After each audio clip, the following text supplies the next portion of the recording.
নারায়ণগঞ্জের রূপগঞ্জে Bhulta school and কলেজের ভারপ্রাপ্ত অধ্যক্ষ সুরাইয়া পারভিনের বিরুদ্ধে ষষ্ঠ থেকে নবম শ্রেণীর সরকারি পাঠ্যবই গোপনে বিক্রির অভিযোগ উঠেছে। গত মঙ্গলবার সন্ধ্যায় স্কুল চত্বরে এই ঘটনা ঘটে।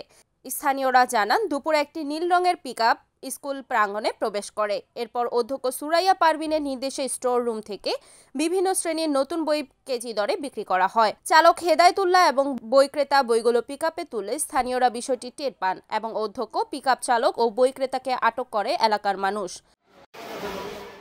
খবর পেয়ে উপজেলা মাধ্যমিক শিক্ষা অফিসার সিদ্দিক নুরে আলম ঘটনাস্থলে পৌঁছে বই জব্দ করে পুনরায় স্টোর রুমে পাঠানোর নির্দেশ দেন। তবে অভিযোগ রয়েছে, মোটা অঙ্কের ঘুষের বিনিময়ে তিনি অভিযুক্তদের ছেড়ে দেন।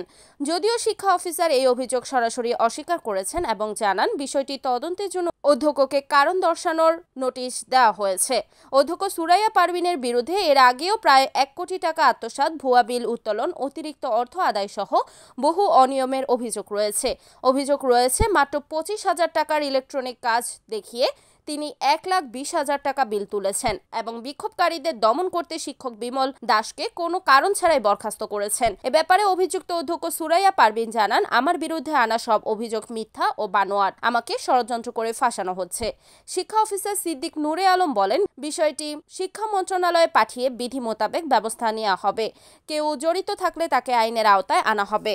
আসলে এখানে আমাদের কমিটি যারা আছেন, অ্যাডহক কমিটি, আমাদের কমিটির সিদ্ধান্ত অনুযায়ী আমাদের পুরনো যে কাগজপত্র আছে, তারপরে কাগজপত্র মানে খাতা, আমাদের পরীক্ষার খাতা, তারপরে এমনি পুরনো প্র্যাকটিক্যাল খাতা টাতা, আর এমনি ওই পোকা খেয়ে একদম সব কিছু নষ্ট করে দিচ্ছিল।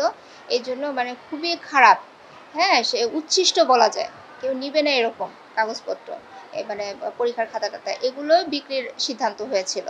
এবং ওটা আমাদের একদম মানে নিয়মতান্ত্রিকভাবে, নিয়মে যেটা হয় ওইভাবেই আমরা সব কিছু করা হয়েছিল। এবং এখানে কালকে আমাদের বলা, যেটা নিউজে আসছে, একদম পুরোপুরি মিথ্যা কথা, যে মানে চুরি করে বা সবার অগোচরে এরকম কিন্তু বিষয়টা ছিল না।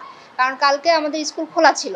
খোলা থাকা অবস্থায় এটা কি চুরি বলে? খোলা থাকা অবস্থায় তো ওপেনিং ডে, সবাই থাকে, এরকম মানে ওপেনিং ডেতে করা হয়েছে। এবং এখানে আমাদের যে কমিটি ছিলেন তারা উপস্থিত ছিলেন থেকে, তারপরে এটা লুকোচুরিভাবে কিছু না, এবং যে ফেসবুকে যেভাবে ভাইরাল হয়েছে এরকমও ব্যাপারটা আসলে না।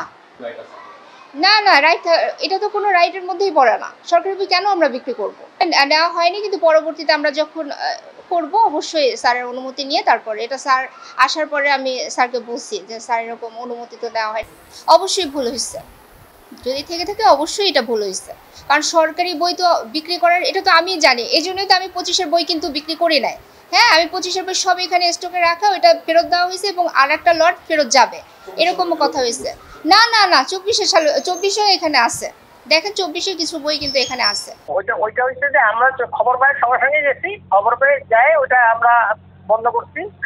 তারপর ট্রাক থেকে মাল সব নামায় আমরা গোডাউনে রাখি, ট্রাক বিদায় করে দিচ্ছি। অবাধি যখন যার কাছ থেকে বিক্রি করছিল ওই টাকাও ফেরত দেওয়াই, এই লোক ওইখানকার এরপরে আমরা ওই ভারপ্রাপ্ত যে, হ্যাঁ, ওনাকে আমরা সবুজ করছি। আর ওই লোক দিয়ে ওই যে পুরো বিষয়টার উপরে একটা প্রতিবেদন দিচ্ছি হলো আমরা উপজেলা রিভিউ অফিসার বরাবর। উপজেলা রিভিউ অফিসার মনে হয় একটা কোনো তদন্ত কমিটি গঠন করছে, তদন্ত করে ব্যবস্থা নিতে আর কি। Report Enamul Haque, NEN TV, Narayanganj.